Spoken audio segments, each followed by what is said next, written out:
అన్నటువంటిది నడిపించండి. ఇప్పుడు ఉత్సవ కమిటీ అని ఎందుకు దుర్గ గుడికి ఉత్సవ కమిటీ అని కాకుండా ఏదో సేవకుల కమిటీ అని వేశారు నిన్న. అంటే ఏంటి, వాళ్ళందరూ వాళ్ళ మనుషులకు దర్శనాలు ఏర్పాటు చేసుకోవడానికి ఉంటుంది అంతే, అంత మించి ఏముంటుంది. అంటే వీళ్ళ ప్రభుత్వం ఉంది కాబట్టి అది ఈజీగా అమలు చేయొచ్చేమో వీళ్ళు తలుచుకుంటే. చెయ్యాలి అనుకుంటే ఏమైనా చేయొచ్చు. దేవాదాయ శాఖను కనుక ఇలా చేతిలో నుండి వదులుకోవటానికి ఎవరు ఇష్టపడరు.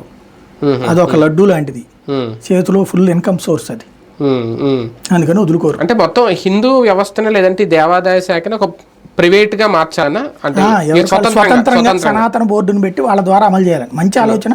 ఎప్పటి నుంచో ఆర్ఎస్ఎస్ అడుగుతుంది అదే, కాకపోతే కేంద్ర ప్రభుత్వంగా చట్టం చేయలేదు.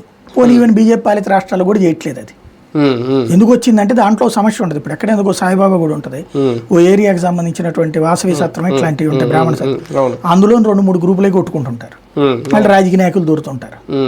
అందుకనినే ఆలయాలు అనేటువంటి ట్రస్ట్ బోర్డుల సంరక్షణ ఉన్నాయి. అయితే సమస్య ఎక్కడ వస్తుందంటే ట్రస్ట్ బోర్డులు అంటే ఎవడ అధికారులు ఉంటే వాడిది అవుతుంది. అదే కదా, మళ్ళీ అక్కడ రాజకీయమే అంతే.